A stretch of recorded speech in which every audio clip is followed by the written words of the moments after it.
Assalamualaikum sahabat Ruang Fiksi. Selamat datang untuk penonton baru, dan salam hangat untuk penonton setia. Bayangkan, di tengah panasnya siang ibu kota, seorang wanita kaya turun dari mobil mewahnya. Wajahnya anggun, langkahnya pasti. Namun tiba-tiba, ia terhenti. Matanya membelalak. Di ujung trotoar, seorang kakek pemulung tengah merogoh tempat sampah. Kumal, renta, dan memiliki wajah yang begitu familiar. Wajah yang selama ini hanya ia lihat di dalam mimpi, wajah ayahnya yang telah lama hilang tanpa jejak. Tangis meledak. Lututnya lemas. Tapi sebelum ia bisa mendekat, sang kakek justru melarikan diri dalam ketakutan. Apa yang sebenarnya terjadi? Siapa kakek itu? Dan kenapa ia seolah menyembunyikan sesuatu yang lebih mengerikan dari sekadar kemiskinan? Namun sebelumnya, bagi yang beragama Islam saya sarankan untuk menuliskan sholawat Nabi Muhammad agar kelak sholawat ini menjadi saksi untuk mendapat syafaat di akhirat. Like dan subscribe ke channel ini sangat membantu menyebarkan dakwah Islam dan menjadi amal jariah. Langit siang itu tampak menggantung rendah. Awan kelabu menutupi cahaya mentari yang biasanya memantul di kaca-kaca gedung pencakar langit.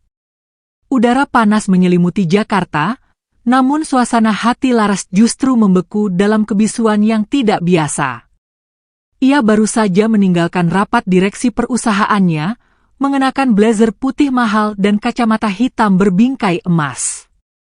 Mobil Alphard hitam mengantarnya ke sebuah gedung ballroom hotel bintang 5, tempat acara amal tahunan berlangsung. Namun, tepat saat mobil melintasi sebuah lorong kecil di dekat pasar tradisional yang kumuh, sopirnya menghentikan laju kendaraan karena kerumunan kecil menutup jalan. Laras membuka jendela sedikit, hendak menyuruh sopir membunyikan klakson. Tapi pandangannya tertuju pada sosok lelaki tua di pinggir trotoar. Tubuhnya kurus kering. Kaosnya koyak. Tangan tuanya menyusuri sisa makanan dari plastik hitam yang mengeluarkan bau busuk. Beberapa orang tertawa dan mengolok, salah satu remaja bahkan melemparkan kaleng kosong ke arah kepala kakek itu. "Pergi sana! Jijik lihat lo!" teriak seorang wanita sambil menutup hidung. Namun kakek itu tak melawan. Ia hanya memungut kaleng itu, menyimpannya dengan gemetar. Tatapan matanya kosong, namun menyimpan dalam luka yang terasa tak bisa dijelaskan. Jantung Laras berdegup kencang. Tangannya mencengkeram lengan kursi mobil, dan napasnya tercekat. Itu bukan wajah asing. Ia menurunkan kacamata hitamnya perlahan. Detik itu juga, dunia seperti berhenti. Laras merasa tubuhnya lemas. Kerongkongannya tercekat. Wajah kakek itu, wajah yang pernah menimangnya dulu, yang mengelus rambutnya saat ia kecil, yang hilang sejak malam hujan 20 tahun lalu. Wajah bapaknya. Kaca mobil dibukanya lebar. "Berhenti," pekiknya. Tanpa pikir panjang, ia turun, berlari menuju trotoar dengan hak tinggi yang hampir membuatnya tergelincir. Namun saat langkahnya hanya beberapa meter dari sang kakek, pria tua itu menoleh. Matanya terbelalak. Rautnya berubah panik. Lalu dengan langkah tertatih, ia berbalik dan melarikan diri masuk ke gang sempit di antara kios-kios tua. Laras mengejarnya. Tapi langkahnya tertahan oleh kerumunan. Sopirnya berteriak dari kejauhan, "Bu Laras! Jangan ke situ! Berbahaya!" Namun suara itu hanya terdengar seperti angin bagi Laras. Ia mencoba menembus kerumunan, tapi kakek itu telah lenyap. Seolah ditelan semesta. Di tengah keheningan yang tiba-tiba menyergap, hanya satu kalimat yang terpatri dalam benak Laras. Itu bukan kebetulan. Di dalam mobil, tangannya masih gemetar. Air matanya tak terbendung. Ia memeluk tas tangannya, tubuhnya menggigil dalam diam. Kenangan lama mengalir seperti banjir deras, suara tawa bapaknya, belayan hangat saat ia demam, dan malam ketika ia mendengar suara ribut dari ruang tamu, sebelum sang ayah menghilang tanpa jejak. Saat ibunya mengabarkan bahwa ayah Laras pergi meninggalkan keluarga mereka, ia masih terlalu kecil untuk mengerti. Namun yang ia tahu, sejak hari itu, senyuman ibunya lenyap. Rumah menjadi sunyi, dingin, dan dipenuhi rahasia yang tidak pernah dijelaskan. Laras tumbuh dalam didikan yang keras. Ibunya berubah menjadi wanita dingin yang lebih peduli pada status sosial dibanding pelukan anak. Sementara Laras dipaksa menjadi wanita kuat, pewaris imperium bisnis keluarga besar yang dibangun dari warisan dan kebohongan. Kini, jika benar yang ia lihat tadi adalah ayahnya, mengapa hidupnya berakhir di jalanan seperti itu?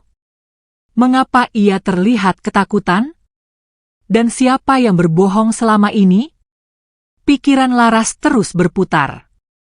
Ia mulai menyusun rencana. Besok, ia akan kembali ke tempat itu. Ia akan mencari kakek itu. Ia harus tahu kebenaran, meski itu berarti menggali luka lama yang sudah ditutup dengan lapisan emas dan kebohongan. Dan saat malam tiba, Laras tak bisa tidur. Ia duduk di jendela kamarnya, menatap langit gelap. Jika itu benar Bapak, maka aku takkan diam. Aku akan menemukannya. Aku akan buka semua topeng itu, satu persatu. Pagi itu, Laras bangun lebih awal dari biasanya. Tidak ada jadwal meeting yang terlewat, tidak ada alarm yang membangunkannya. Tapi matanya terbuka begitu saja, seperti dipanggil oleh sesuatu yang tak terlihat. Kepalanya masih penuh dengan bayangan kakek pemulung kemarin. Ia yakin, 100% yakin, itu bukan halusinasi atau kebetulan. Tatapan mata itu, lembut tapi lelah, tak mungkin ia lupakan. Laras berdiri di depan kaca kamarnya. Di balik pantulan gaun tidur sutranya, ia menatap wajah sendiri. Cantik, kuat, dan dingin. Sejak dulu, semua orang bilang ia punya wajah yang tak bisa ditembus siapapun. Tapi pagi ini, wajah itu retak. Ada sesuatu yang hancur di balik sorot matanya. Ada luka lama yang tiba-tiba menganga lagi dan menuntut untuk dibuka. Dengan tangan gemetar, ia membuka laci meja rias. Di dalamnya, tersimpan sebuah kotak kecil berwarna biru kusam. Kotak itu sudah belasan tahun tidak pernah disentuh. Ia membuka perlahan. Di dalamnya ada foto tua, seorang pria muda dengan senyum hangat sedang menggendong anak kecil berusia sekitar 5 tahun. Itu adalah foto terakhirnya bersama sang ayah. Bapak, bisiknya, suara Laras nyaris tak terdengar. Ia genggam foto itu erat-erat. Air mata kembali mengalir. Tapi kali ini, bukan hanya karena rindu. Ada marah. Ada kebingungan. Dan ada tekad yang membara. Tanpa banyak bicara, Laras berganti pakaian. Ia mengenakan pakaian sederhana, kemeja putih longgar, celana bahan coklat muda, tanpa makeup tebal. Ia ingin menyatu dengan keramaian, tak mencolok.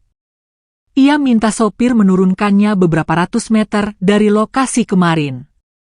Saya sendiri aja, katanya tegas saat sopir hendak turun. Bu, tempat ini rawan. Banyak preman. Saya tahu. Saya nggak akan lama. Laras melangkah masuk ke gang sempit di dekat pasar. Bau amis ikan bercampur keringat manusia langsung menyergap hidung. Suara teriakan pedagang, tawa anak kecil, dan debur sepeda motor lalu lalang berpadu menjadi simfoni hiruk pikuk kota. Namun matanya tetap fokus. Ia menyusuri setiap lorong, bertanya pada tukang becak, pemilik warung kopi, hingga bocah pengamen. Semua dengan satu pertanyaan yang sama. Pernah lihat kakek tua yang suka pungut sampah di sekitar sini? Beberapa orang mengangguk, tapi tak tahu namanya. Beberapa hanya menggeleng sambil berlalu. Hingga akhirnya, di sebuah sudut gang yang dipenuhi jemuran kumal dan suara radio dangdut, seorang ibu tua memberi petunjuk. Kakek gembel yang jalannya pincang itu, Mbak, kadang nginep di belakang masjid tua. Tapi pindah-pindah. Kayaknya takut sama orang. Takut? Iya, kemarin ada yang marah-marah, katanya dia maling. Padahal cuma ambil sisa nasi basi. Kasihan. Laras mengangguk. Hatinya tergores. Ia menuju masjid tua yang dimaksud. Bangunannya reot, ket dinding mengelupas. Di belakangnya, ada ruang kosong yang dipenuhi kardus bekas dan karung-karung plastik. Beberapa gelandangan tidur berselimut terpal. Di sudut paling pojok, ia melihat sehelai selimut lusuh. Tapi tak ada orang. Hanya kantong kresek berisi botol bekas dan sepasang sandal jepit yang tampak familiar. Laras mendekat. Menggigil. Ia tahu betul bentuk sandal itu, karena dulu ia sering memakainya bersama sang ayah saat bermain di taman. Ia ambil salah satu sandal itu, dan menemukan ukiran inisial di bawahnya, DS. Dharma Sasmita. Nama ayahnya. Tubuh Laras lemas. Ini bukan sekadar mirip. Ini bukti. Tapi, kenapa bapaknya ada di sini? Hidup seperti ini? Dan yang lebih aneh lagi, kenapa ibunya selalu bilang bahwa ayahnya meninggalkan mereka? Saat ia hendak duduk di bangku semen belakang masjid, tiba-tiba sebuah suara serak terdengar dari balik tumpukan kardus. "Jangan ambil barang saya, tolong." Laras membalik badan. Seorang lelaki tua muncul dari celah kardus, tubuhnya membungkuk, napasnya pendek. Wajahnya pucat, rambutnya kusut, dan matanya langsung membesar saat melihat Laras. Ia terdiam. Laras juga terdiam. Beberapa detik seperti membeku dalam waktu. "Bapak?" Suara Laras tercekat, ia menahan isak. "Bapak, ini Laras." Namun kakek itu menggeleng cepat, langkahnya mundur. Saya bukan siapa-siapa. Jangan dekati saya." "Bapak, ini aku. Laras. Anak Bapak." Lelaki tua itu terjatuh, terbatuk-batuk hebat. Laras mendekat, tapi ia terus mendorong tubuhnya mundur, menyembunyikan wajahnya. "Tolong, jangan libatkan saya lagi. Saya cuma mau hidup tenang. Saya bukan siapa-siapa." Laras menangis. Ia meraih tangan kakek itu, menggenggam erat. Namun di saat bersamaan, suara derap langkah kaki terdengar dari gang. 3 orang pria berjaket kulit mendekat. Salah satunya membawa kayu panjang. Wajah mereka tampak marah. "Nah, ketemu juga lo, Pak Tua. Udah dibilang jangan keluyuran di sini lagi, ya? Lo pikir tempat ini buat lo tinggal? Bikin jijik." Laras berdiri. "Jangan sentuh dia." Salah satu pria itu melotot. "Siapa lo, cewek? Ini keluarga saya. Sentuh dia, lo berurusan sama polisi." Tapi pria bertubuh kekar itu justru tertawa. "Hah? Keluarga? Cewek kayak-kayak lo? Sama gembel ini?" Laras mendekat. Ia menatap pria itu tajam. "Saya bilang, jangan sentuh dia." Seketika suasana berubah. warga sekitar mulai keluar dari rumah-rumah sempit, memperhatikan dari kejauhan. Beberapa mulai merekam dengan ponsel. Salah satu pria menyadari situasi tidak menguntungkan, lalu menarik teman-temannya menjauh. "Gue ingetin, Pak Tua. Minggat dari sini. Jangan bikin masalah lagi." Mereka pergi sambil mengumpat. Laras menunduk, menangis. Kakek itu menggigil, tubuhnya gemetar. Ia tak sanggup menatap mata Laras. Perlahan, Laras kembali duduk di sebelahnya. Ia menyelimuti tubuh lelaki tua itu dengan jaketnya. "Bapak, kenapa tinggalin aku? Kenapa sampai seperti ini?" Kakek itu menarik napas dalam, menatap langit sejenak, lalu menunduk lagi. Dengan suara lirih, ia berkata, "Karena aku harus memilih, Laras, antara mati atau membuatmu membenciku seumur hidup." Laras membeku. Kata-kata kakek itu menghantam batinnya seperti palu godam. "Antara mati atau membuatmu membenciku," kalimat itu berputar-putar dalam pikirannya, menyisakan gemuruh pertanyaan yang tak kunjung reda. "Bapak, maksudnya apa?" ucap Laras, suaranya gemetar. "Kenapa Bapak harus milih dibenci aku?" Lelaki tua itu tidak langsung menjawab.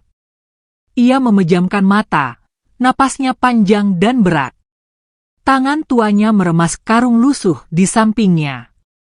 Wajahnya menyimpan kepedihan yang dalam, seolah luka yang dipendam terlalu lama akhirnya siap mengalir keluar. "Aku nggak bisa cerita di sini," katanya pelan. "Tempat ini nggak aman, terlalu banyak mata." Lara segera berdiri, lalu membantu lelaki itu bangkit.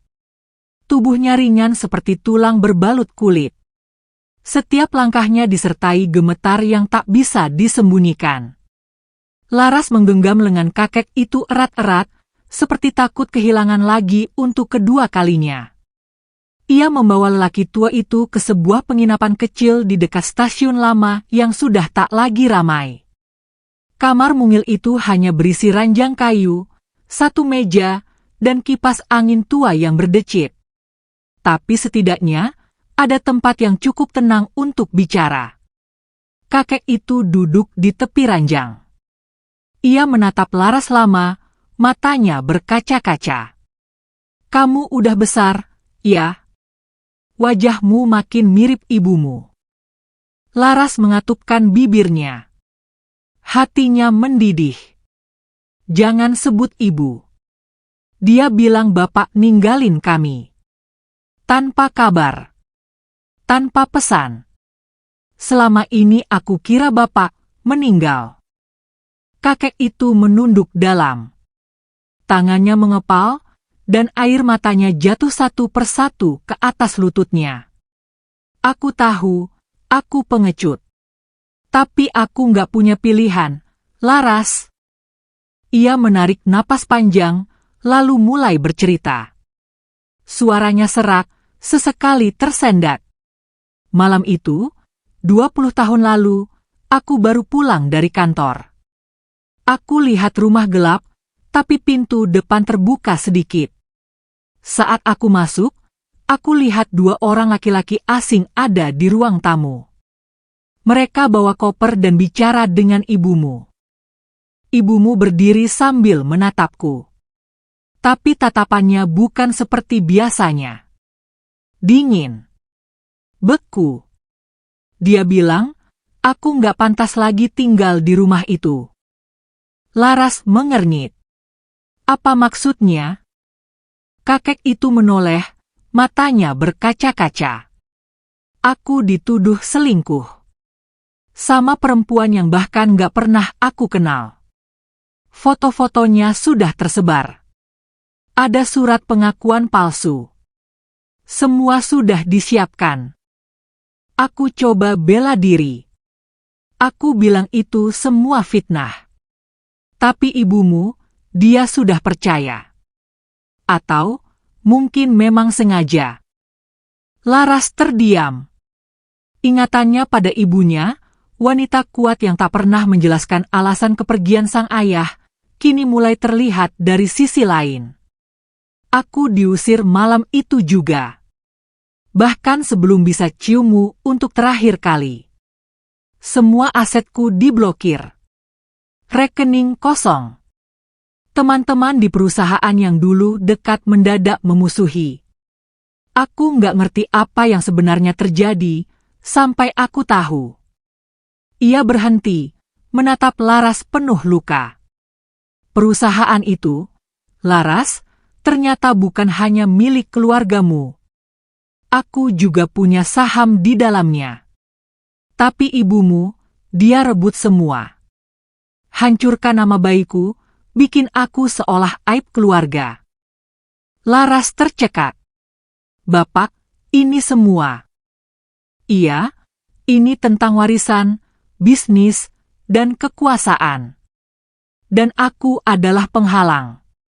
Satu-satunya cara agar mereka bebas ambil semuanya adalah dengan menjatuhkan aku. Lalu kenapa Bapak nggak bawa aku? Kenapa nggak lawan mereka? Kenapa biarin aku tumbuh tanpa Bapak? Kata-kata itu meluncur begitu saja dari mulut Laras, suaranya tinggi dan bergetar. Kakek itu menunduk, menggigit bibirnya menahan sesak. Aku tahu, aku salah. Tapi waktu itu, Laras, aku nggak punya apa-apa. Kalau aku bawamu, aku nggak bisa kasih makan. Aku cuma orang tua yang difitnah, diburu. Aku takutmu terluka, makanya aku pergi. Tangis Laras pecah. Ia menutupi wajah dengan tangan. Perasaan marah, kecewa, dan iba bercampur menjadi satu. Hatinya sesak. Terlalu sesak. Kakek itu meraih tangan Laras. Dipegangnya erat-erat, walau tangannya dingin dan penuh luka. Setiap malam aku mendoakanmu, Laras. Aku ngikutin kabarmu diam-diam. Aku lihatmu tumbuh jadi wanita hebat. Tapi aku takut muncul. Takut merusak semuanya. Laras menatapnya, berlinang air mata. Tapi sekarang Bapak harus kembali. Dunia harus tahu kebenarannya. Aku nggak peduli ibu akan marah atau tidak. Aku mau semua yang Bapak alami dibayar lunas. Kakek itu menarik napas berat. Mu yakin, Nak? Ini bukan perkara kecil. Orang-orang yang menjatuhkan aku masih ada. Dan mereka akan lakukan apapun untuk tutup mulutku. Termasuk menyakitimu. Laras menatapnya lurus. Biar mereka coba. Kali ini, aku nggak akan tinggal diam. Aku bukan anak kecil lagi.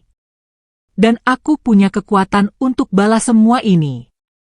Di luar jendela, senja mulai turun. Warna langit perlahan berubah jingga, memantulkan cahaya temaram ke dalam kamar sempit itu. Tapi di hati Laras, cahaya yang sesungguhnya mulai menyala. Cahaya kebenaran. Cahaya keberanian. Di dalam kamar tua itu, dua jiwa yang pernah tercerai kini bertaut kembali. Namun di luar sana, bahaya mulai mengintai. Dan satu nama muncul kembali di benak Laras. Nama yang selama ini ia pikir adalah pahlawan dalam hidupnya. Sosok yang selama ini ia percayai sepenuh hati. Ibunya sendiri. Keesokan harinya, suasana di rumah mewah milik keluarga Laras tampak seperti biasa. Pelayan mondar-mandir, taman disiram, meja makan dipenuhi sarapan mewah, dan sang nyonya rumah, Ibu Laras, duduk anggun di kursi rotan, mengenakan gaun batik eksklusif dan kalung mutiara yang membalut lehernya dengan sempurna. Ia menyuap sarapan sambil membuka tablet, membaca berita bisnis pagi itu. Tapi wajahnya berubah ketika layar menampilkan notifikasi, email tak dikenal dengan subjek kebenaran yang muncul kembali. Wajahnya menegang. Tangannya gemetar saat membukanya. Sebuah foto terpampang jelas, foto sang suami, Dharma Sasmita, dalam kondisi sekarang sebagai pemulung jalanan. Dan lebih mengejutkan lagi, ada Laras berdiri di sebelahnya. Tidak, ini tidak boleh terjadi, gumamnya lirih. Tangannya langsung mengambil ponsel dan menelepon seseorang. Lacak gerakannya. Dia sudah bertemu Dharma. Jangan biarkan mereka bersatu lebih jauh. Ia mematikan panggilan dengan wajah penuh kecemasan. Untuk pertama kalinya dalam bertahun-tahun, kediaman mewah itu mulai terasa retak oleh ketakutan. Sementara itu, Laras duduk di meja kecil penginapan bersama sang ayah. Malam sebelumnya, ia tak tidur. Mereka menghabiskan waktu berbincang, menyatukan potongan-potongan cerita yang selama ini terpisah. Setiap kalimat dari sang ayah membongkar realita baru, membuat Laras menyadari betapa banyak topeng yang dikenakannya selama ini tanpa sadar. Bapak bilang ada bukti, tanya Laras pelan. Kakek itu mengangguk. Dulu sebelum aku pergi, aku sempat simpan beberapa berkas di tempat yang aku percaya aman. Aku tahu, suatu saat kebenaran pasti harus keluar. Dan hari ini, mungkin saatnya. Di mana tempat itu? Di bengkel tua di daerah Cipinang. Pemiliknya dulu temanku. Dia orang yang pernah nolong aku pas baru diusir. Namanya Pak Sumar. Aku cuma harap dia masih hidup. Laras langsung menggenggam tangan sang ayah. Ayo kita cari dia. Hari ini juga. Mereka pun berangkat. Laras menyewa mobil kecil dan menyamar sebagai relawan sosial. Selama perjalanan, Dharma mengenakan masker dan topi lusuh agar tak menarik perhatian. Meski demikian, rasa waspada terus menyelimuti hati Laras. Ia merasa seperti sedang diawasi. Setelah hampir 1 jam menembus kemacetan, mereka sampai di sebuah bengkel tua yang hampir tertutup ilalang. Cat dindingnya sudah pudar, dan spanduk nama bengkelnya hampir roboh. Laras turun, membantu sang ayah yang gemetaran berjalan. Di dalam bengkel, seorang pria paruh baya berkacamata duduk di kursi plastik, sibuk membersihkan karburator tua. Saat melihat Dharma, ia terkejut dan berdiri tergesa. Dharma. Astagfirullah, benar ini kamu? Kakek itu tersenyum lemah. Sumar. Alhamdulillah kamu masih di sini. Keduanya berpelukan, tangis mereka pecah dalam diam. Laras menunduk, haru. Ini bukan hanya soal reuni 2 sahabat, tapi pertemuan 2 dunia yang sempat dipisahkan oleh fitnah dan kuasa. Aku butuh bantuannya, Mar, kata Dharma pelan. Masih ingat lemari tua yang dulu aku titipin? Sumar mengangguk pelan, lalu mengajak mereka masuk ke ruang belakang. Di situ, di bawah tumpukan barang rongsokan, ia membuka lemari kayu lapuk yang terkunci rantai besi. Ini nggak pernah aku buka sejak kamu pergi. Aku pegang janjimu, Dharma. Dharma mengambil kunci kecil dari saku dalam bajunya, yang disimpannya 20 tahun dalam pelapis sabuk kulit. Ia membuka rantai itu perlahan. Di dalamnya, ada sebuah map coklat tebal, 1 kaset rekaman mini, dan beberapa foto serta dokumen hukum. Laras mengambilnya satu persatu. Di antara dokumen itu, ada surat jual beli saham yang ditandatangani atas nama Dharma, yang menegaskan kepemilikannya atas 35% saham perusahaan. Ada juga dokumen pengalihan paksa yang dilakukan tanpa legalitas lengkap, disertai tanda tangan palsu. Dan yang paling mengejutkan, foto ibunya sedang duduk bersama 2 pria asing, pria yang dulu Dharma lihat malam dirinya diusir. Kita punya semuanya, Pak, ucap Laras dengan mata berapi-api. Kita bisa ungkap semua ini. Namun saat mereka hendak kembali ke mobil, tiba-tiba sebuah mobil sedan hitam berhenti di depan bengkel. 4 pria bertubuh kekar turun, salah satunya membawa tongkat baja. Wajah mereka tak asing, orang-orang yang sempat mengusir Dharma dari pasar. Sumar menyentuh bahu Dharma. Kamu kenal mereka? Salah satunya orang suruhan dari kantor lama, dulu tukang intimidasi para karyawan yang bersuara. Lara segera menarik tangan ayahnya. Masuk ke dalam. Aku akan hadapi mereka. Namun Dharma mencegah. Jangan, mereka bisa sakitimu. Tapi Laras melangkah maju. Ia berdiri di depan bengkel, matanya tajam menatap pria-pria itu. Saya sudah tahu siapa kalian. Kalau kalian berani sentuh kami, saya akan pastikan satu kota tahu siapa yang mengirim kalian. Salah satu pria tersenyum sinis. Kami cuma mau ngobrol baik-baik. Ibumu kangen, Mbak Laras. Nggak baik ngejar masa lalu. Bisa bahaya. Katakan pada dia, balas Laras dingin, saya bukan anak kecil lagi. Dan saya bukan wanita yang bisa ditakut-takuti. Pria itu tertawa, tapi saat ia melihat Laras mengangkat ponsel dan mulai merekam, tawanya memudar. Jaga diri baik-baik, Mbak. Dunia ini penuh orang serakah. Mereka pergi, tapi ketegangan belum hilang. Dharma duduk di kursi bengkel, napasnya terengah.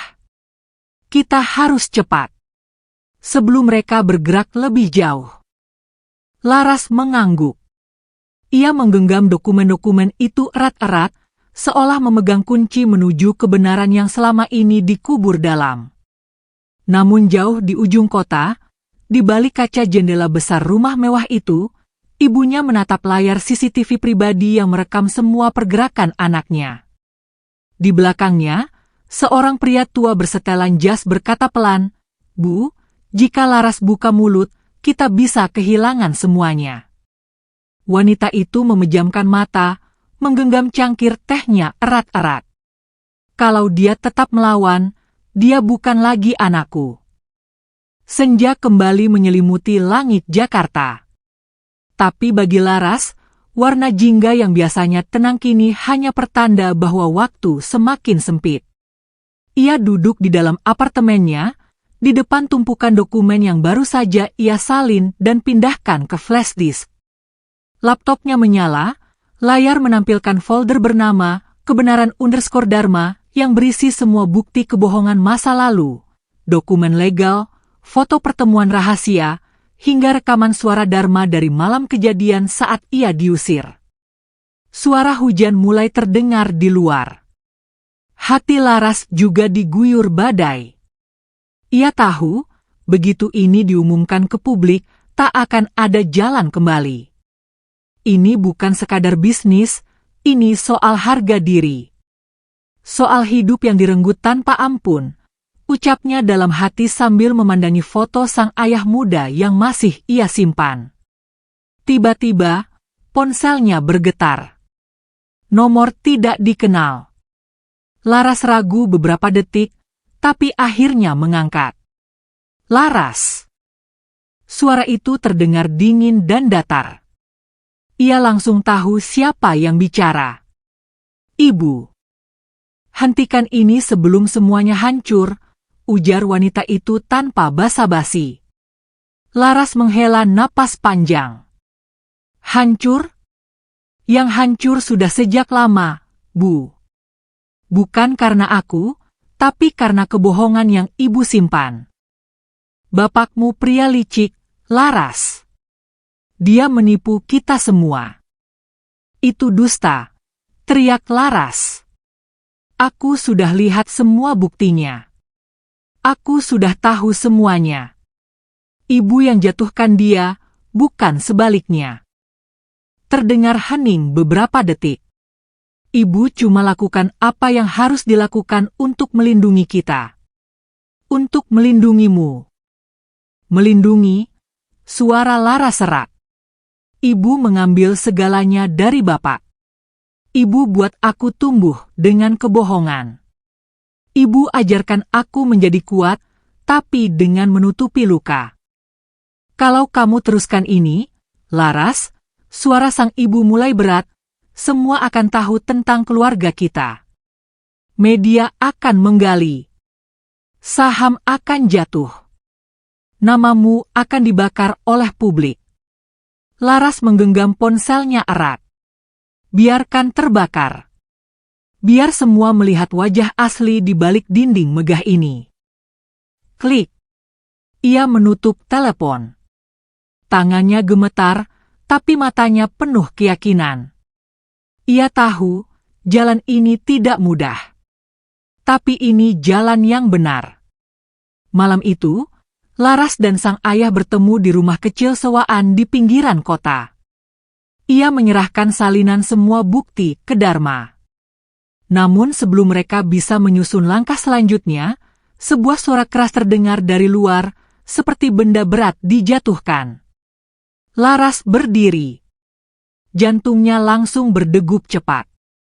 Ayahnya juga bangkit pelan, matanya waspada. Ia menyuruh Laras bersembunyi di balik lemari tua. Cepat. Mereka datang. Laras ragu. Tapi Dharma mendorongnya dengan lembut. Kamu harus selamat. Mu yang bisa buka suara. Beberapa detik kemudian, pintu didobrak paksa. 3 pria masuk, salah satunya membawa linggis. Dharma berdiri tegak di hadapan mereka. Mana filenya? Hardik salah satu dari mereka. Sudah tidak ada, jawab Dharma tenang. Kalian datang terlambat. Pria bertubuh besar itu tertawa pendek, lalu menghantam dada Dharma dengan tongkat kayu. Tubuh tua itu terhuyung ke belakang, namun masih berdiri. Bicara sekarang, atau lehermu yang kena. Tapi Dharma hanya tersenyum pahit. Kalau aku bicara, dunia tahu siapa kalian. Kalau aku diam, aku sudah menang. Pria itu mengangkat tongkatnya lagi, tapi sebelum sempat menghantam, suara keras dari luar rumah membuat mereka semua berhenti. Polisi! Turunkan senjata kalian! Suara tembakan peringatan meledak. Para penyerang panik, melarikan diri lewat jendela belakang. Beberapa polisi berseragam langsung menyerbu masuk. Laras berlari keluar dari persembunyiannya dan langsung memeluk ayahnya yang tubuhnya penuh luka. Ayah! Ayah, bertahan! Tolong! Ambulans! Tangisnya pecah. Salah satu polisi mendekat. Kami mendapat laporan dari Pak Sumar. Ia mencurigai gerakan mencurigakan di sekitar rumah ini. Kami lacak koordinat melalui ponsel. Dharma berusaha tersenyum meski wajahnya penuh darah. Laras, mu harus teruskan ini, biar mereka tahu siapa yang benar. Laras mengangguk dalam pelukan, menggenggam tangan sang ayah erat-erat.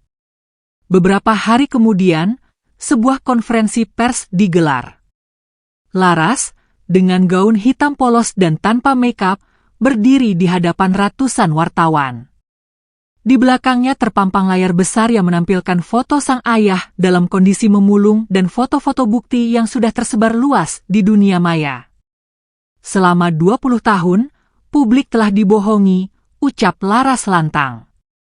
Dharma Sasmita, ayah saya, bukan pengkhianat. Ia korban dari konspirasi perusahaan dan keluarga. Semua bukti telah saya serahkan ke kepolisian, termasuk dokumen hukum dan rekaman suara yang membuktikan pemalsuan serta penipuan legal.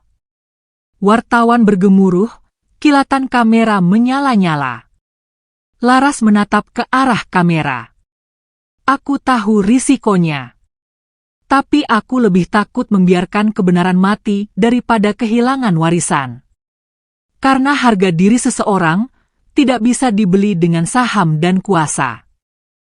Video itu viral. Media sosial meledak. Nama Dharma Sasmita kembali naik ke permukaan, tapi kali ini bukan sebagai buronan, melainkan sebagai korban. Simpati publik mengalir. Dukungan berdatangan dari berbagai tokoh dan pengacara. Namun di balik kemegahan berita itu, Laras masih menyimpan satu luka, ibunya. Ia belum muncul sejak malam itu. Ia menghilang. Tak ada kabar, tak ada pesan. Tapi Laras tahu, ini belum akhir. Sang ibu tidak akan tinggal diam. Ia bukan wanita yang menyerah. Dan jika ia kembali, maka darah dan dosa akan bertemu dalam satu titik yang tidak bisa dihindari. 3 hari setelah konferensi pers yang mengubah wajah pemberitaan nasional, suasana di rumah Laras tak juga tenang. Meski publik memujinya sebagai sosok pemberani, pahlawan keadilan, dan simbol anak berbakti, hati Laras justru diliputi kegelisahan yang terus mengakar dalam. Ibunya menghilang.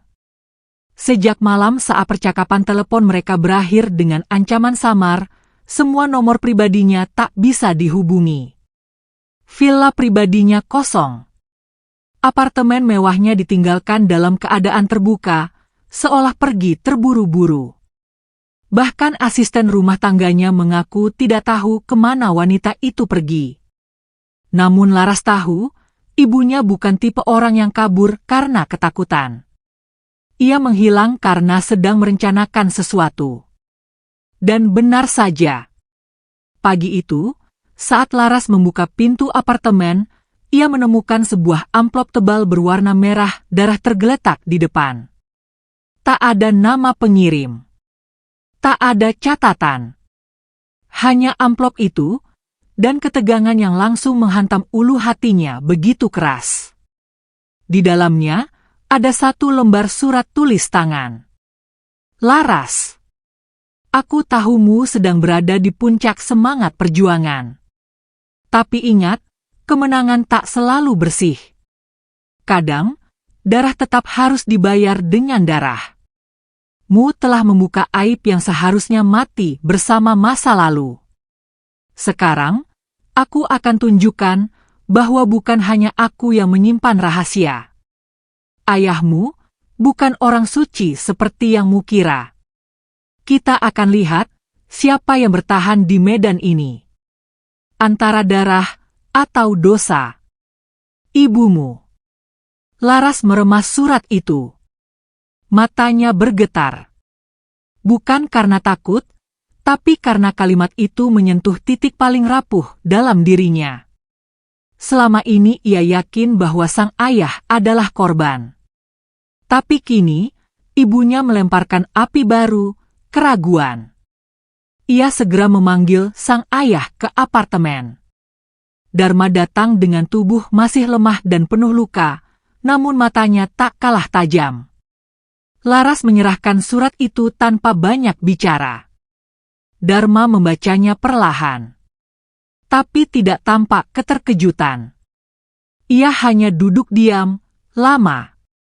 Seperti sedang mengingat sesuatu yang terkubur dalam tanah kenangan. Ayah, maksud ibu apa? Apa ada hal lain yang belum ayah ceritakan? Lelaki tua itu menatap putrinya. Lama. Lalu menunduk. Aku harap ini nggak perlu keluar dari mulutku, Laras. Tapi kalau dia sudah mulai mainkan ini, maka aku nggak bisa diam. Ia menghela napas panjang, lalu berkata lirih. Aku pernah melakukan kesalahan. Tapi bukan seperti yang dia fitnahkan dulu. Laras bergeming. Sebelum perusahaan kami berkembang, aku sempat terlibat utang besar. Untuk menutupi kerugian, aku lakukan pinjaman ilegal melalui rekan ibumu. Aku pikir itu akan beres, ternyata itu pintu masuk neraka. Rekan itu, justru mengendalikan perusahaanku dari belakang.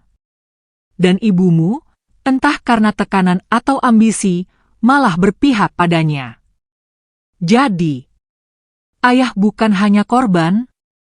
Aku manusia, Laras. Aku salah, tapi bukan pengkhianat. Aku tidak pernah menjual nama keluarga. Aku hanya ingin bertahan saat itu. Laras mengangguk pelan. Hatanya terguncang, tapi ia tak bisa memalingkan wajah dari kenyataan. Ia mencintai ayahnya, tapi ia tak akan membungkus kesalahan dengan dalih pengorbanan. Namun sebelum mereka bisa melanjutkan diskusi, sebuah pesan masuk ke ponsel Laras. Dari nomor tak dikenal. Jika ingin tahu siapa sebenarnya ayahmu, datang ke alamat ini. Sendiri. Malam ini. Terlampir koordinat menuju sebuah bangunan kosong di kawasan Ancol, bekas gudang yang sudah lama terbengkalai. Ayahnya membaca pesan itu. Jangan pergi, Laras. Itu jebakan. Tapi kalau aku nggak datang, kita akan terus diburu bayang-bayang. Aku harus hadapi ini. Aku ikut. Tidak. Ini antara aku dan dia. Dharma hendak memaksa, tapi Laras menyentuh tangannya. Ayah sudah cukup terluka. Sekarang, giliran aku berdiri di depan. Malam pun datang, dan Laras melangkah seorang diri ke dalam gudang tua yang hanya diterangi cahaya lampu neon yang berkedip lemah. Bau besi karat bercampur dengan udara laut yang lembab menyambutnya saat pintu besi berderi terbuka. Di tengah ruangan, berdiri seorang wanita anggun dalam balutan mantel hitam. Rambutnya terikat rapi. Wajahnya seperti tak menua, tapi sorot matanya jauh lebih tajam dari sebelumnya. Ibunya. Laras. Ibu. Mereka saling menatap. Tak ada pelukan. Tak ada sapaan hangat. Hanya jurang dalam yang memisahkan darah mereka. Kenapa harus sejauh ini? Tanya Laras dengan suara tenang namun penuh tekanan.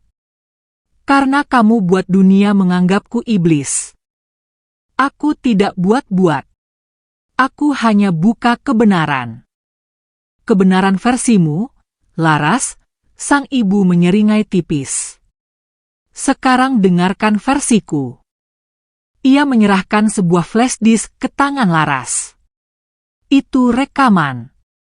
Ayahmu membuat kesepakatan dengan mafia bisnis 25 tahun lalu. Dalam rekaman itu, dia janji akan tukar kepemilikan saham dengan penghapusan utangnya. Tapi malam itu, dia kabur dan semua beban ditimpakan ke aku. Laras mengambil flash disk itu. Matanya menyipit. Kalau memang itu benar, kenapa baru sekarang ibu bicara? Karena aku pikir kamu cukup cerdas untuk tidak menyentuh sarang ular. Tapi kamu terlalu mirip dia, keras kepala. Ibu menyakitiku, menyakiti ayah. Apa semua itu layak demi kekuasaan? Sang ibu maju satu langkah. Aku menyelamatkan keluarga. Tanpa aku, kamu nggak akan jadi siapa-siapa. Laras menggeleng. Aku lebih pilih jadi bukan siapa-siapa daripada hidup dalam dusta. Mereka saling menatap, dingin.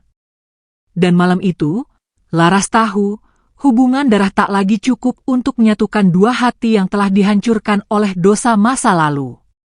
Di luar gudang, sosok bayangan tampak berdiri mengawasi. Seseorang yang selama ini diam, kini bersiap masuk ke dalam permainan. Bukan hanya Dharma. Bukan hanya sang ibu. Tapi seseorang dari masa lalu yang menyimpan kunci akhir dari teka-teki besar ini. Malam masih pekat saat Laras melangkah keluar dari gudang tua itu. Flash disk pemberian ibunya menggenggam erat di tangan. Isinya masih jadi misteri, dan Laras belum memutuskan akan memutarnya atau tidak. Langkahnya terhenti di ujung dermaga. Angin laut menerpa wajahnya yang pucat diterangi cahaya bulan. Namun di balik semua itu, pikirannya terus berputar. Benarkah ayahnya tidak seputih yang selama ini ia bayangkan? Atau ini hanya tipu daya ibunya untuk memutarbalikkan keadaan? Saat ia masih berdiri diam dalam kebingungan, bayangan seseorang perlahan mendekat dari arah belakang. Sepatu bot kulit menginjak pelan lantai kayu dermaga yang lembab. Laras langsung siaga. Ia berbalik cepat. Seorang pria tua berdiri di sana. Wajahnya tidak asing. Janggutnya rapi, jaket kulit usang menutupi tubuh kekarnya. Mata tajamnya menatap Laras, namun ada sesuatu di dalam sorot itu, perpaduan rasa bersalah dan kerinduan yang terlalu lama disimpan. Maaf mengejutkanmu, Laras. Laras mengerutkan dahi. Siapamu? Pria itu membuka saku jaketnya dan mengeluarkan sebuah kalung kecil. Sebuah liontin perak berbentuk sayap. Laras tercekat. Itu punya bapak waktu muda. Tapi hilang sebelum dia pergi. Pria itu mengangguk perlahan. Dharma sahabatku. Kami dulu sama-sama bangun perusahaan itu dari nol. Tapi aku adalah orang yang jatuh lebih dulu ke dalam dosa. Siapamu sebenarnya? Nama itu keluar dari mulut pria tua itu lirih namun penuh kekuatan. Namaku Arwan. Laras menegang. Nama itu muncul sekali dalam dokumen ayahnya, tertulis sebagai salah satu investor awal perusahaan dan salah satu pengkhianatnya. Kenapa mu datang sekarang?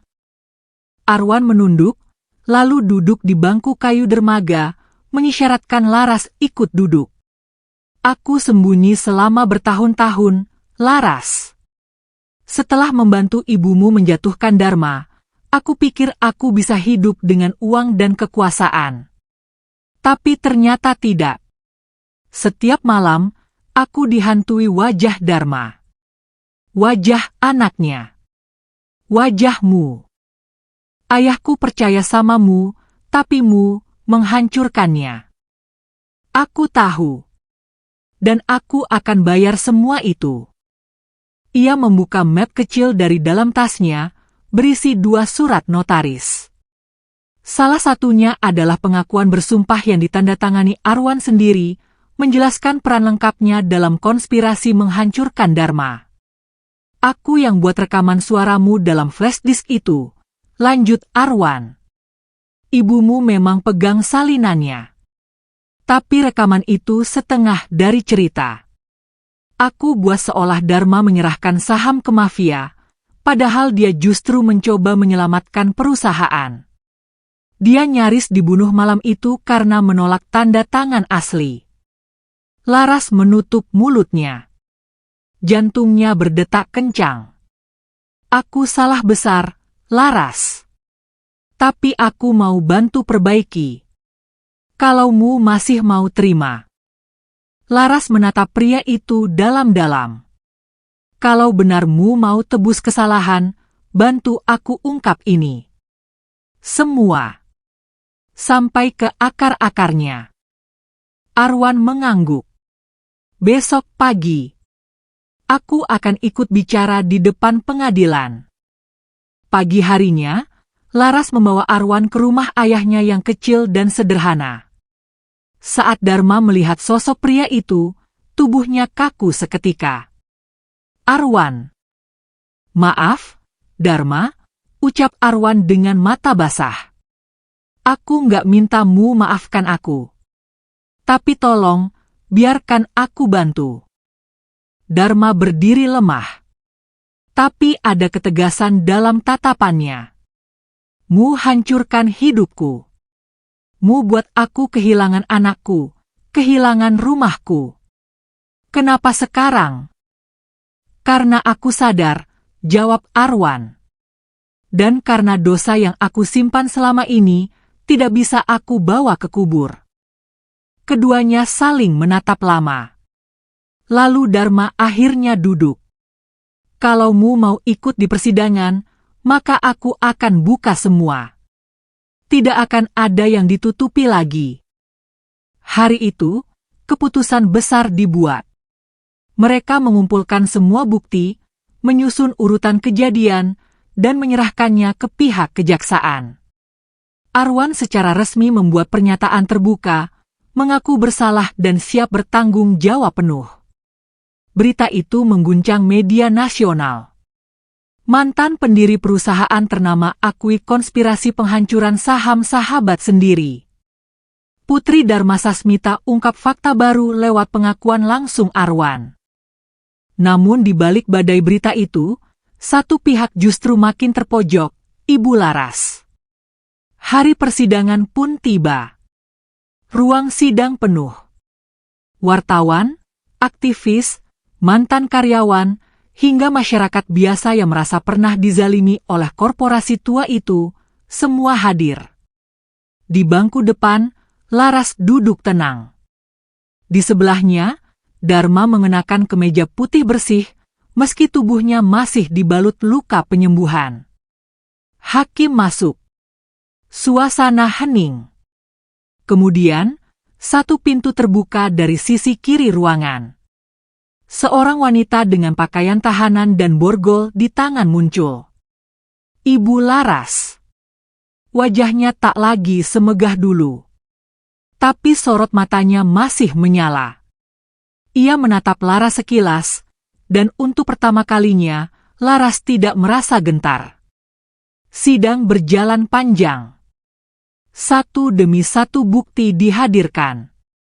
Rekaman suara, surat pengakuan Arwan, dokumen palsu yang diciptakan oleh jaringan dalam perusahaan. Bahkan saksi karyawan lama muncul, menguatkan bagaimana Dharma difitnah dan dijatuhkan. Puncaknya, saat Arwan bersaksi. Ia berdiri gemetar di kursi saksi, namun suaranya lantang. Aku bersalah. Aku pengkhianat. Dan semua ini adalah upayaku menebusnya. Hakim mengetuk palu. Proses hukum berlanjut. Tapi masyarakat sudah memilih, mereka percaya pada Dharma. Mereka percaya pada Laras. Usai sidang, Laras menemui ibunya di ruang tahanan. Wanita itu duduk sendiri, menunduk. Laras mendekat. Tak ada air mata. Tak ada pelukan. Hanya diam panjang yang begitu dalam. Ibu. Wanita itu menatap putrinya. Kamu menang. Laras menggeleng. Aku tidak menang. Aku cuma menolak kalah pada kebohongan. Ibunya menutup mata, dan untuk pertama kalinya, Laras melihat air mata jatuh di pipi wanita itu.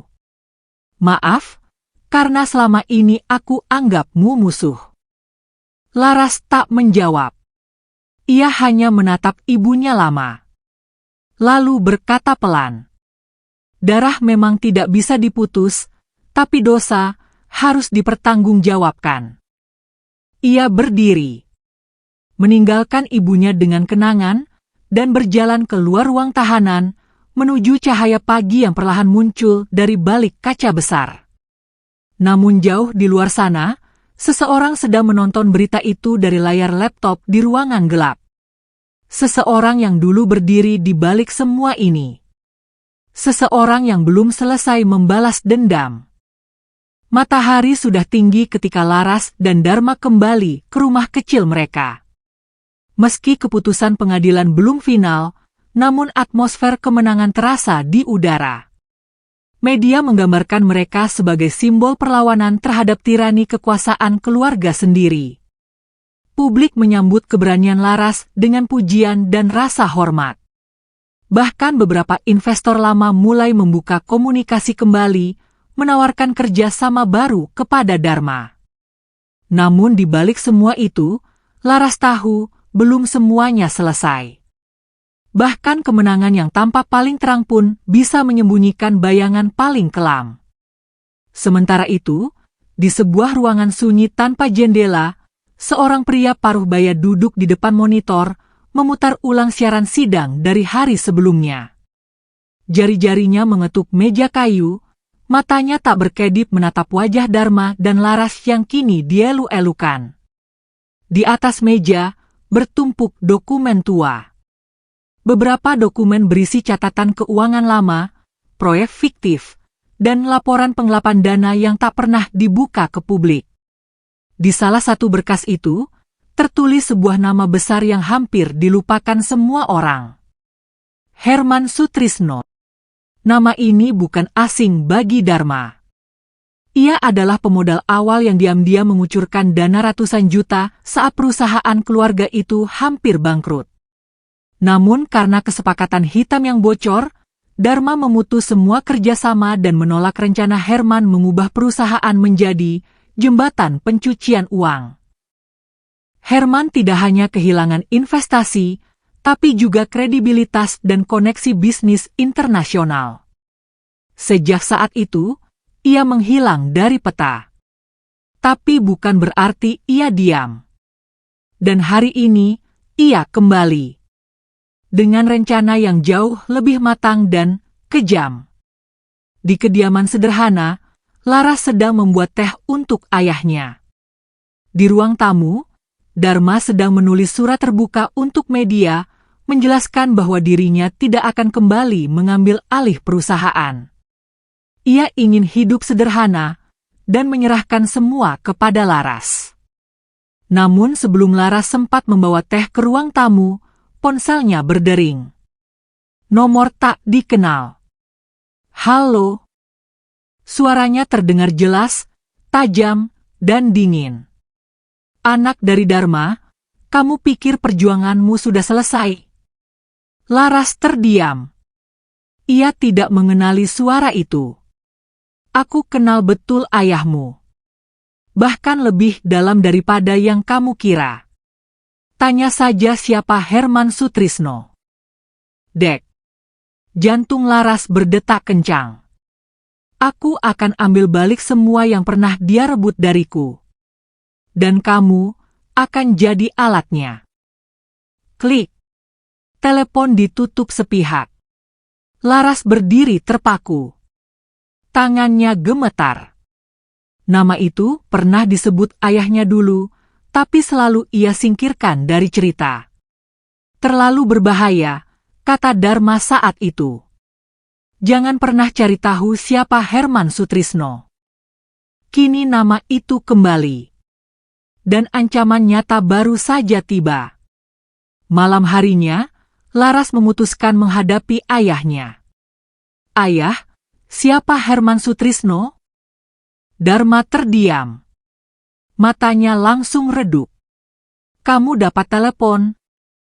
Laras mengangguk. Dharma menunduk. Kalau dia sudah muncul, artinya waktunya sudah habis. Kita harus pergi. Tidak. Kita nggak bisa lari lagi. Selama ini kita lawan semua mereka. Kenapa harus takut sekarang? Dharma menggenggam tangan Laras. Karena Herman bukan seperti ibumu. Bukan seperti Arwan. Dia bukan hanya pengkhianat. Dia predator. Dia tidak punya rasa takut, Laras. Dia bisa lenyapkan orang tanpa bekas.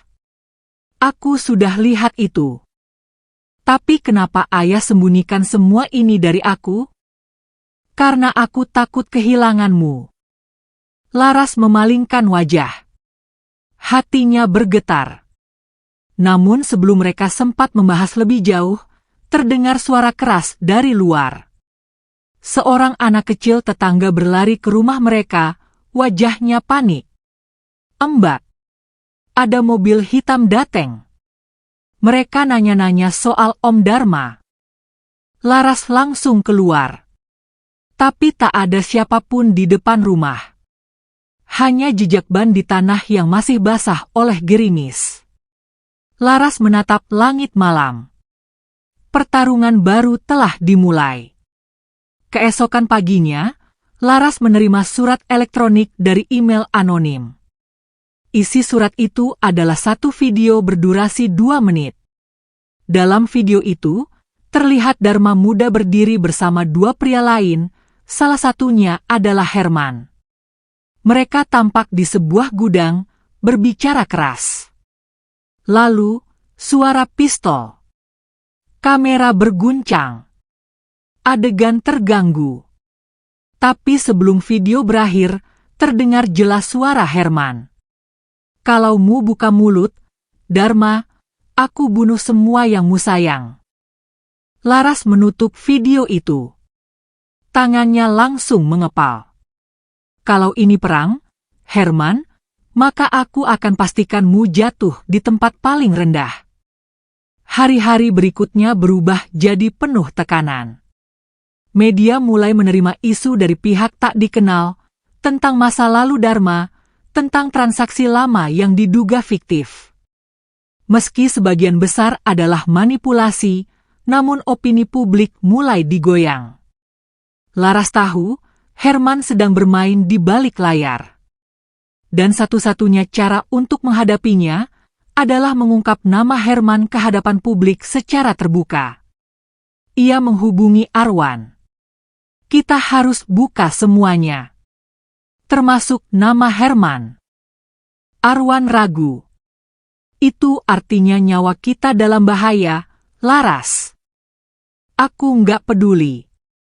Aku sudah kehilangan terlalu banyak karena diam. Sementara itu, di tempat persembunyiannya, Herman tertawa pelan sambil menyaksikan berita terbaru. Anak itu berani, gumamnya. Tapi dia belum tahu siapa yang pegang tali permainan ini. Ia membuka brankas kecil dan mengambil sebuah foto lama, foto dirinya berdiri di antara Dharma dan Arwan saat ketiganya masih muda. Di belakang foto itu, tertulis, siapa yang mengkhianati siapa? Langkah kaki Laras kini lebih tegak dari sebelumnya.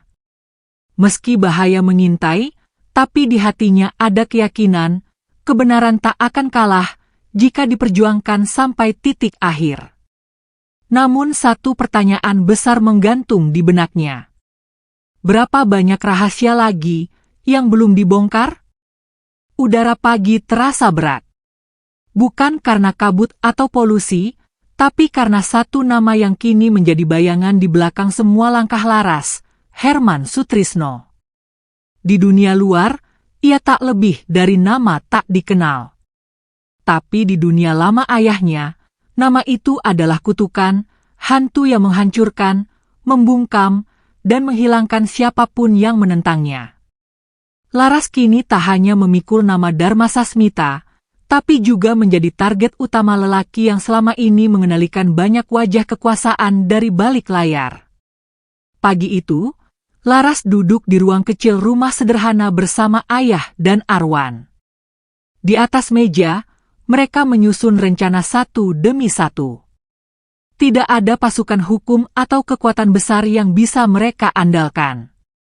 Yang mereka punya hanya satu hal, kebenaran yang belum sempat diungkapkan sepenuhnya. Jika kita serahkan semua ini ke pengadilan, apa cukup? Tanya Laras. Arwan menggeleng pelan. Tidak. Herman tak akan pernah disentuh hukum biasa. Dia punya terlalu banyak tangan. Kita butuh sesuatu yang lebih besar, sesuatu yang bisa mengguncang akar jaringannya. Dharma menarik napas berat. Ada satu tempat. Tempat yang dulu kami jadikan markas saat proyek awal perusahaan berjalan. Di sana, kami menyimpan kaset-kaset pertemuan. Termasuk pertemuan terakhir sebelum aku putus hubungan dengan Herman. Laras menajamkan pandangan. Kenapa ayah belum pernah cerita ini? Karena selama ini aku kira tempat itu sudah dirusak atau direbut Herman. Tapi jika belum, dan jika rekaman itu masih ada, maka itu satu-satunya bukti langsung tentang keterlibatan Herman dalam transaksi haram bertahun-tahun. Arwan melanjutkan, gudang itu berada di kawasan industri lama, dekat pelabuhan. Kita harus cepat, sebelum dia tahu kita akan ke sana. Sore harinya, ketiganya berangkat diam-diam. Tidak ada pengawal. Tidak ada aparat. Hanya satu mobil sewaan kecil dan harapan yang terus mereka peluk erat. Sepanjang perjalanan, Laras tak henti memandangi ayahnya. Wajah tua yang kini penuh luka dan lelah. Tapi dalam sorot matanya, Laras melihat sesuatu yang baru, keberanian yang tidak akan padam. Kalau kita gagal, kata Dharma tiba-tiba, mu harus hidup, Laras. Mu yang akan teruskan semua ini. Laras menggenggam tangan ayahnya. Kita tidak akan gagal. Mobil mereka akhirnya berhenti di depan sebuah bangunan tua yang hampir ditelan semak belukar. Plakat nama perusahaan telah lapuk. Pintu besi digembok rapat. Namun Dharma, dengan tangan gemetar, mengeluarkan kunci tua dari dompet kulit yang masih ia simpan selama ini. Tempat ini adalah awal dan akhir semua luka, gumamnya. Saat mereka masuk, aroma debu dan kayu lapuk menyeruak. Bangunan itu tampak seperti sudah lama tak disentuh manusia. Tapi saat mereka berjalan menuju ruangan di lantai bawah, langkah Dharma tiba-tiba terhenti. Seseorang sudah pernah ke sini. Rak-rak dokumen porak-poranda. Beberapa laci tercongkel. Tapi satu lemari besi di sudut ruangan masih utuh. Terkunci. Arwan segera memeriksa. Ini dia, lemari itu. Mereka membuka dengan hati-hati. Di dalamnya, tersimpan puluhan kaset rekaman dan satu map kuning berisi catatan pembukuan rahasia. Termasuk daftar transfer gelap ke beberapa akun luar negeri atas nama Herman. Namun tak sempat mereka bersorak lega, terdengar suara langkah kaki dari luar. Langkah-langkah berat. Laras berlari ke balik jendela. 2 mobil hitam berhenti di luar. 5 pria bersenjata turun. Salah satunya, Herman Sutrisno sendiri. Dia datang sendiri, bisik Dharma. Tidak. Dia datang untuk menyelesaikan. Mereka tak punya banyak waktu. Arwan membuka tas dan memasukkan semua kaset dan dokumen ke dalam ransel. Laras, ambil ini. Mu harus keluar dari belakang. Lewat lorong pembuangan. Aku nggak akan ninggalin kalian. Mu harus. Ini perintah.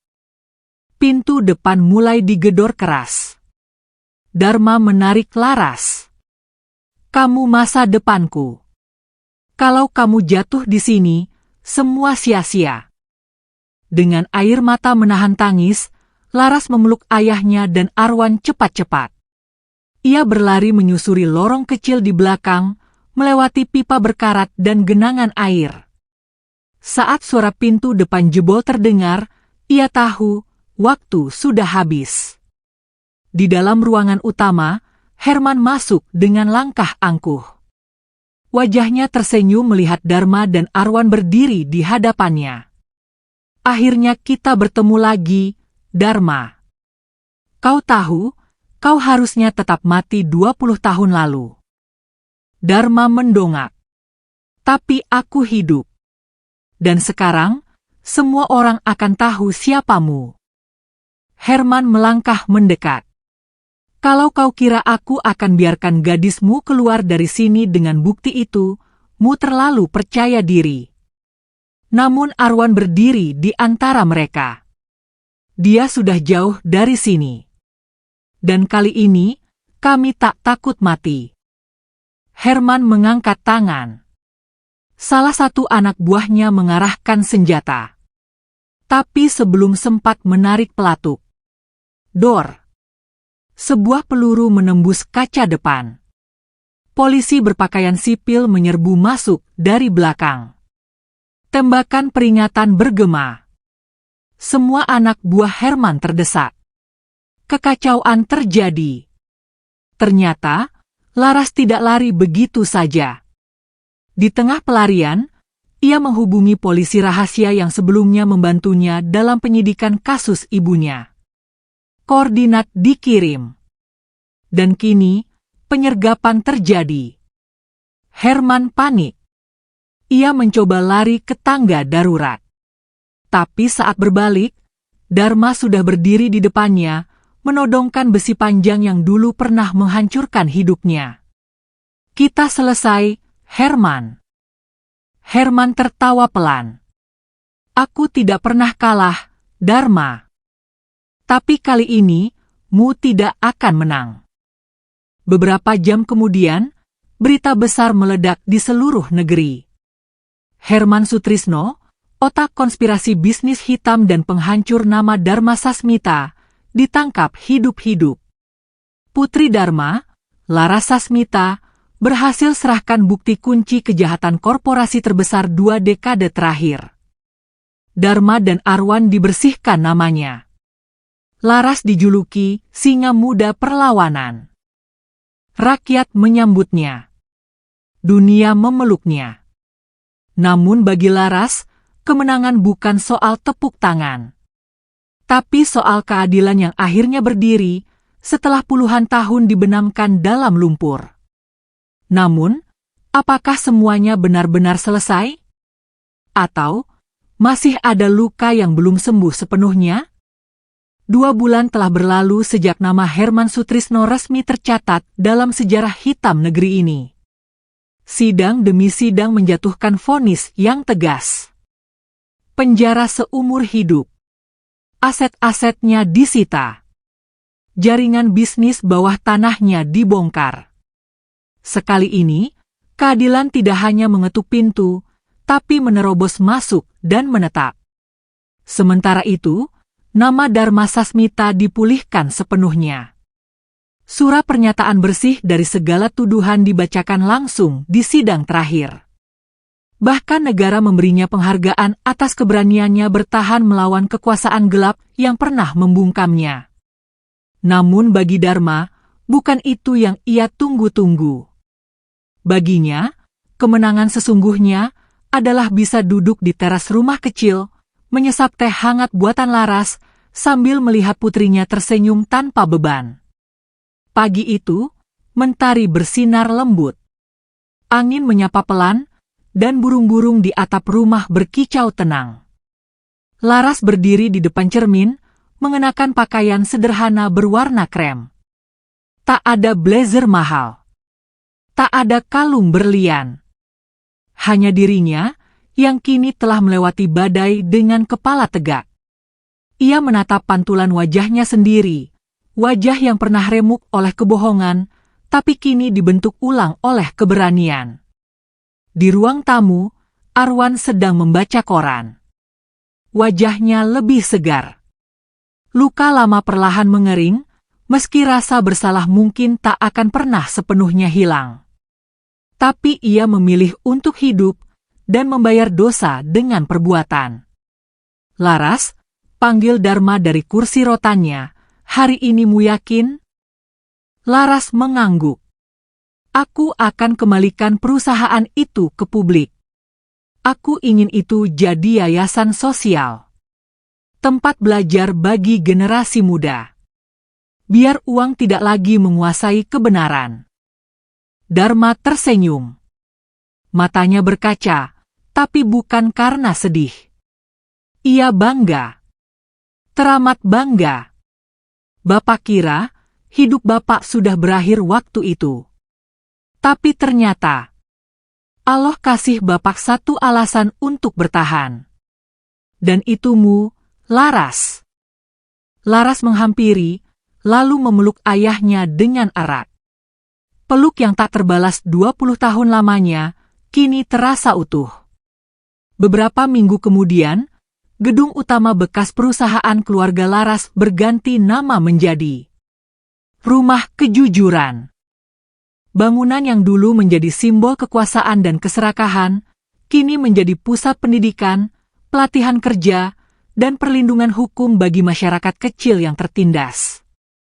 Laras berdiri di depan ratusan hadirin saat peresmian. Ia berbicara tidak sebagai direktur, tidak sebagai pemilik warisan, tapi sebagai anak yang membayar semua luka dengan keberanian. Kita semua punya masa lalu, ucap Laras tegas. Tapi hanya orang yang mau menatapnya yang layak memimpin masa depan.